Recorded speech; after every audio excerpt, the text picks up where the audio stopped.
Hi hello welcome to Kiran TV news. ఈరోజు అసెంబ్లీలో పవన్ కళ్యాణ్ గారు చాలా కీలకమైనటువంటి వ్యాఖ్యలు చేశారు. దీని మీద మనం చాలా రోజుల క్రితం కూడా మాట్లాడుకున్నాం. కూటమిలో ఒక ఇష్యూ వచ్చిందంటే అంటే పవన్ కళ్యాణ్ గారి మీద ఏదన్నా అపోజిషన్ పార్టీ, ఇప్పుడు ఏదైతే వైఎస్ఆర్సీపీ పార్టీ ఉందో ఆ పార్టీ అలిగేషన్స్ చేస్తుంటే టీడీపీ వాళ్ళు స్పందించట్లా. జనసేనలో ఆరాకొరగా స్పందిస్తారు కానీ అంత యాక్టివ్గా అగ్రెసివ్గా మాట్లాడేటువంటి వ్యక్తులు లేరు. అటు చంద్రబాబు నాయుడు గారి మీద లోకేష్ గారి మీద ఏదన్నా అలిగేషన్స్ చేస్తే జనసేన వాళ్ళు పూర్తి స్థాయిలో స్పందించేటువంటి తత్వం లేదు. ఇద్దరూ కలిసి అసలు స్పందించట్లా, బయటకు వచ్చి ఎవరు మాట్లాడేటువంటి పని కూడా చేయట్లా. అంటే కలిసే ఉన్నారు, కలిసే గెలిచారు, కలిసే ప్రభుత్వాన్ని పరిపాలిస్తున్నారు, కానీ కలిసి మాత్రం లేరు.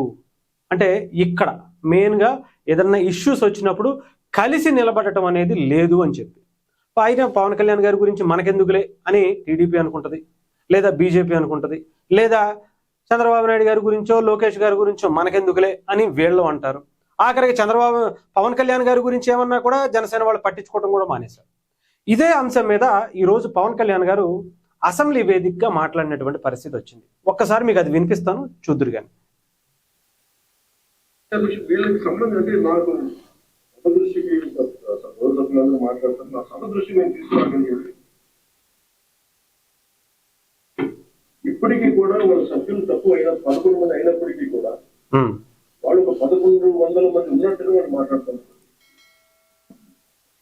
మనం ఎందుకనంటే వాళ్ళు చెప్పిన దాన్ని చాలా బలంగా నమ్ముతారు. మనం చేసే పని మనం చెప్పుకోలేం, మనం చేయడానికి సంకోచిస్తున్నారంటే తెలియదు. కానీ వాళ్ళు చూడండి, ఇందాక నేను చెప్పింది మీకు, when we are irresponsible, our NDA alliance is so responsible, reliable and reasonable government, while they are irrational, irresponsible and abusive group. వీటన్నిటి మధ్యలో మనం కూర్చోబెట్టి మనం ఏదో మాట్లాడాలి అంటే మనందరం కూడా ఒక ఏకాభిప్రాయం మీద ఒక ఏకత్వం ఉండాలి అనేది మనస్ఫూర్తి సభ్యులతో కూడా కోరుకుంటాం. చూడండి, వీళ్ళకి సంబంధం అంటే నాకు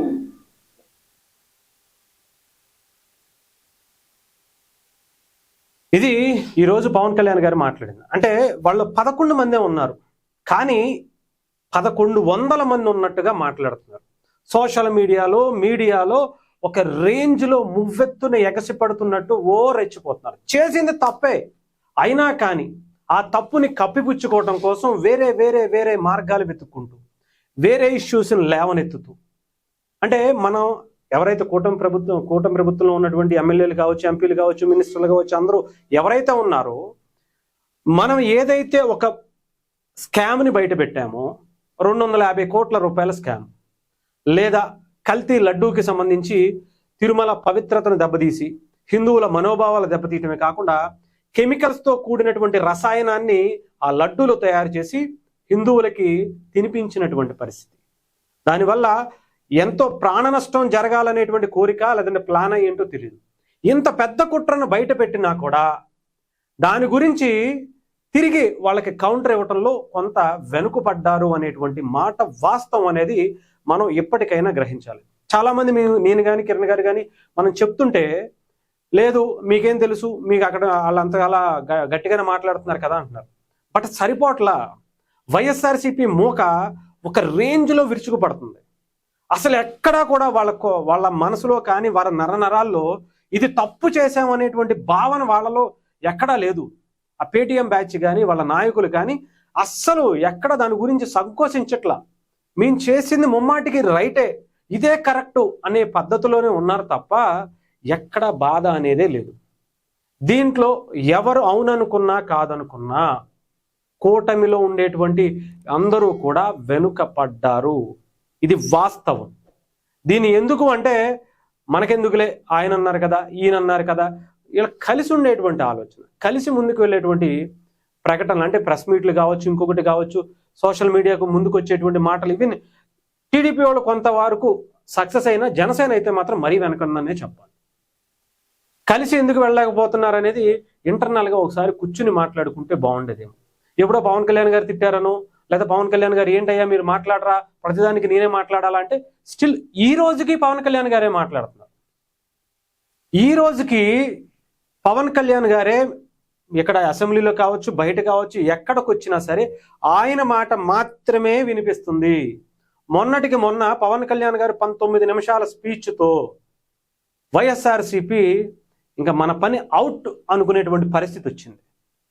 ఆయన బయటకు వచ్చి మాట్లాడితే తప్ప వైఎస్ఆర్సీపీ నోళ్లు మూసేటువంటి పరిస్థితి లేదు అంటే మిగతా నాయకులేరి, కూటమిలో ఉన్నటువంటి ఎమ్మెల్యేలు, మినిస్టర్లు, మంత్రులు, ఎమ్మెల్సీలు, మిగతా నియోజకవర్గ ఇన్ఛార్జీలు అందరూ ఏమైపోయారు?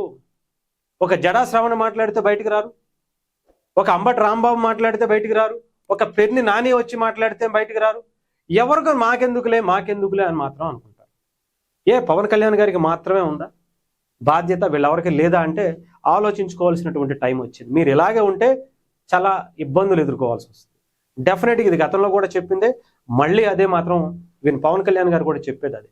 బయటకు వచ్చి ఉమ్మడిగా వాళ్ళు చేస్తున్నటువంటి తప్పుని ఎంత హుందాగా ఒప్పుకోకపోగా, ఎంత హుందాగా ఎస్ మీరు ఏం చేసుకుంటారో చేసుకోండి అన్నట్టుగా, మీ ఇష్టం వచ్చింది చేసుకోండి అని చెప్పి బయటకు వచ్చి సిట్టు రిపోర్ట్ లేదు, ఏమీ లేదు, అంతా వీళ్ళ కల్పితం అని చెప్పి అంత క్లారిటీగా వాళ్ళు బయటకు వచ్చి చెప్తున్నటువంటి పరిస్థితి ఉంది. పవన్ కళ్యాణ్ గారు పేజీ పేరాతో సహా, లైన్తో సహా వివరిస్తే నోళ్లు మూసుకున్నటువంటి వ్యక్తులు మళ్ళీ అటు కౌన్సిల్లో కావచ్చు, శాసనసభలో కావచ్చు, రెండిట్లో కూడా ఇంత ఓపెన్గా బయటకు వచ్చేటువంటి పరిస్థితి, అంటే బలంగా మాట్లాడేటువంటి పరిస్థితి మళ్ళీ మొదలైంది. మళ్ళీ పవన్ కళ్యాణ్ గారే దాని మీద స్పందించాల్సినటువంటి పరిస్థితి వస్తుంది.